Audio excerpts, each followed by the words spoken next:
Bismillahirrahmanirrahim.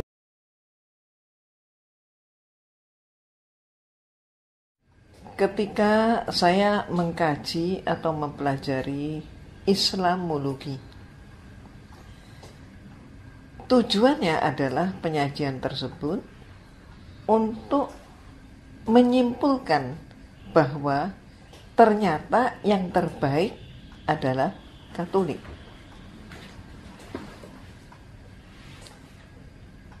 Maka Islamologi adalah dalam bentuk perbandingan agama. Ketika kemudian terjadi dialog antara saya dengan dosen saya, terutama berawal dari masalah ketuhanan, Tuhan yang Esa, yang satu, yang tauhid, dengan yang trinitas. Maka kemudian ketika tidak tercapai suatu kesamaan pendapat, dan saya mengusulkan kepada dosen saya untuk diizinkan mempelajari Islam dari sumbernya sendiri. Karena saya ingin tahu apa yang dikatakan Islam tentang konsep Tuhan. Bagaimana Allah Subhanahu wa ta'ala menyatakan tentang dirinya. Maka di luar dugaan saya, pengajuan saya, usulan saya diterima, bahkan saya ditugaskan untuk mempelajari Al-Quran. Tapi pesannya adalah cari kelemahan Islam dalam Al-Quran. Maka saya pun bergegas ke perpustakaan seperti pernah saya ceritakan. Saya bawa pulang Al-Quran, tapi karena saya tidak tahu cara membuka Al-Quran seperti apa, dan ketika saya amati bentuk hurufnya, saya pun bingung. Saya kembalikan Al-Quran itu, dan kemudian besoknya saya mencari kitab suci Al-Quran yang ada terjemahnya, dan ketemu. Saya bawa pulang ke biara, dan malam harinya mulailah saya membaca, dan cara baca saya pun ternyata terbalik. Bukan dari depan ke belakang, tapi dari belakang ke depan. Dan ayat-ayat yang terletak di belakang, yang ketika saat itu dengan acak saya membuka, maka berjumpalah saya dengan surat Al-Ikhlas. Ternyata inilah jawaban Allah. Surat Al-Ikhlas. Qul wallahu ahad, Allahu samad, lam yalid wa lam yulad wa lam yakul lahu kufuwan ahad. Tentu saat itu saya masih belum mampu mengucapkan dengan baik. Saat itu saya hanya mampu membaca dari terjemah. Baru membaca terjemahnya pun, saat itu saya sudah terkejut dan menyatakan, ini yang benar. Ini yang mutlak benar. Bagi saya, bahwa Allahu ahad, Allah itu cuma satu. Ya, betul.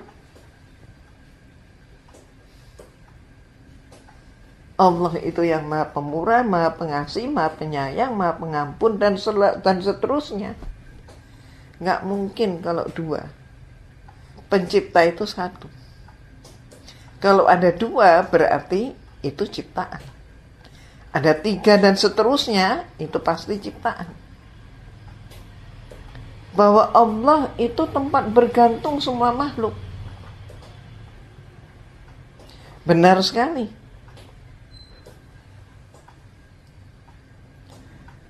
Bahwa Allah itu tidak mempunyai sejarah. Tidak artinya tidak terikat oleh waktu, tidak berawal, tidak berakhir. Allah itu mandiri. Allah tempat bergantung semua makhluk dan dia tidak bergantung pada apapun. Dia yang menciptakan langit, bumi, dan seluruhnya ini. Dan dia tidak perlu bantuan siapa-siapapun, tidak perlu bermitra dengan apapun. Ini konsep yang sempurna. Dengan memakai banyak pengandaian, mereka menyatakan bahwa Tuhan itu ibaratnya sebuah segitiga. Segitiganya satu, tapi sisinya ada tiga.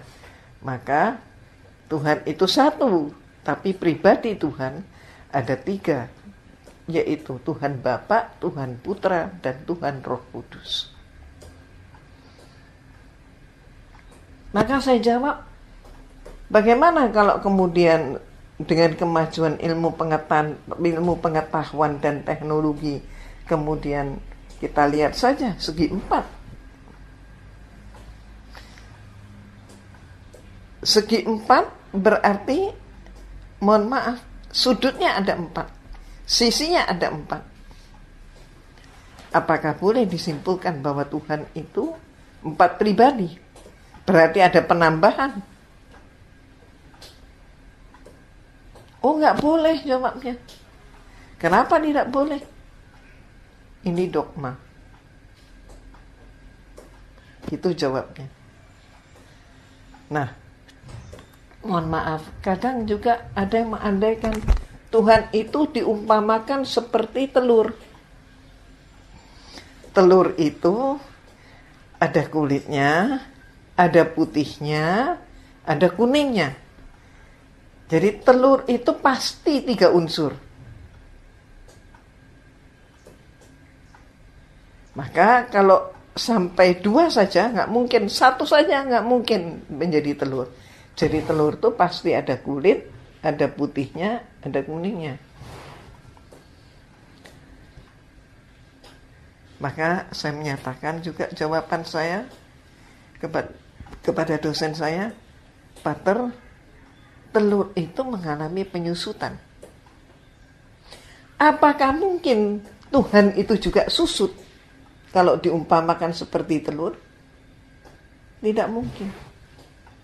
Berarti tidak bisa pengandaian itu dipakai.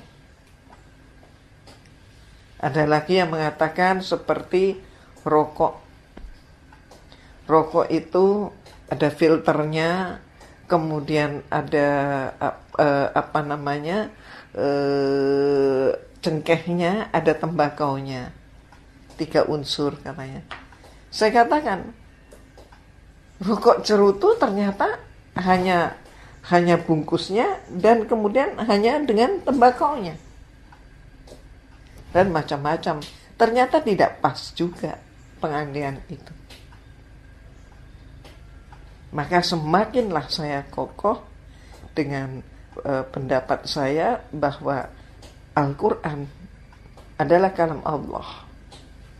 Dan Al-Quran sudah menjawab pertanyaan bahwa ternyata Allah itu ahad, yang menyatakan adalah Allah subhanahu wa ta'ala.